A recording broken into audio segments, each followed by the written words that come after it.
haven't wanted to love a movie like I wanted to love Dune Part 2 in a very long time. The sets, the costumes, the music, the script. Oh boy. Why?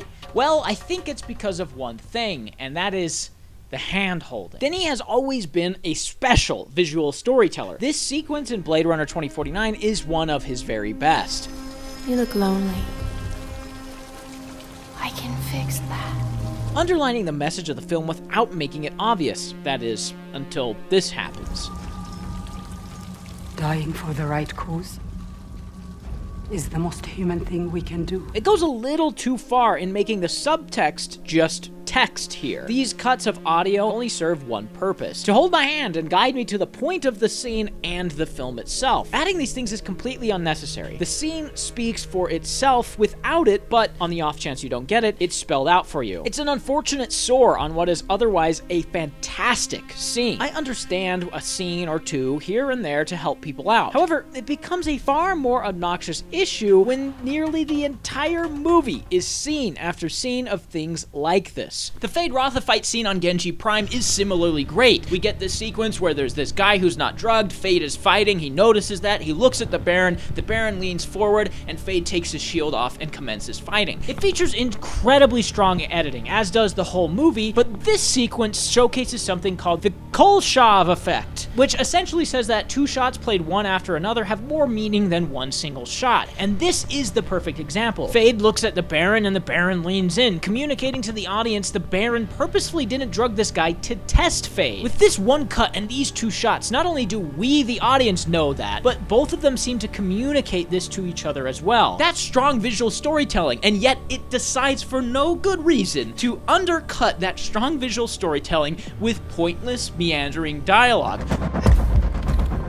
Show me who you are. Why? Why did we put this dialogue in? It really does undercut the scene, especially when there's this much dialogue. That Blade Runner scene I showed, there's only one line, but in this, there's like 4 or 5 that just keep telling the audience what's happening for no good reason. It feels closer to an insult to the audience's intelligence than anything else. This is Dune Part 2. It's a movie so concerned with the audience understanding the ultimate message that it passes on the intimate moments that bring something like Blade Runner 2049 or Prisoners or Arrival to life. The film so clearly wants you on one side of the fence that it turns one of the most compelling characters in the first film, Stilgar, into a comedic farce. The wise but stern mentor from Part 1 is all but gone, and in its place is a punchline factory. A character so devoid of depth at this point, it's truly difficult to watch him. Apparently, he taught Paul things. Nothing fancy, or you will shame my teaching. I won't shame you. But at no point do we see any of this. Instead, it's Chani actually teaching Paul, leaving Stilgar on the bench in the 4th quarter. Chani also suffers from a bit of this too. She's reduced to yelling her disbelief in every available moment to anyone who will listen. I mean, honestly, what is her character here? What's her arc? She's a hard-headed anti-religious cult person who becomes a hard-headed anti-religious cult person. This prophecy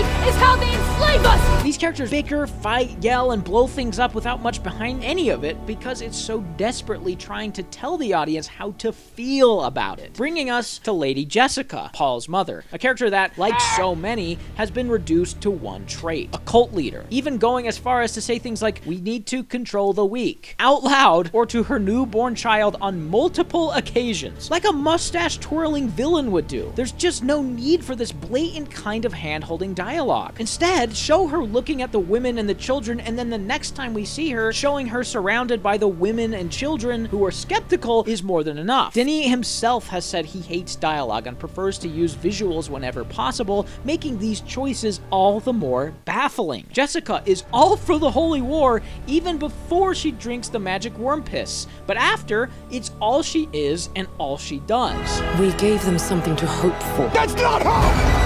Bringing us to the keystone of the film, the at first stoic and then endlessly screaming lead, Paul Atreides. That's not hope! I am the Messiah. I am the one. Bro, can you chill? Yeah, my bad.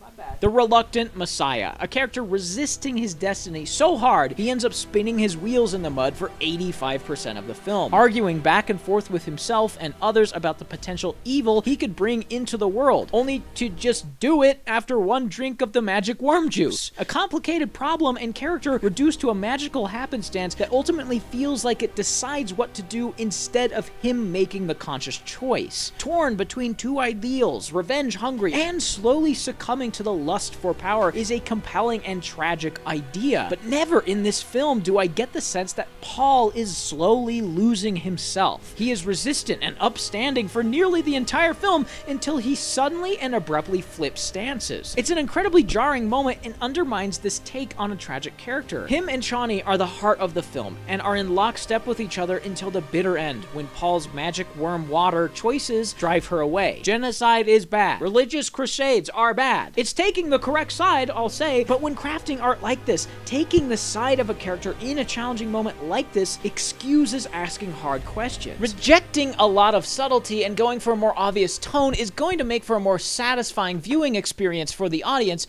but an often much less challenging one. And this is a movie where I wish it did challenge me more.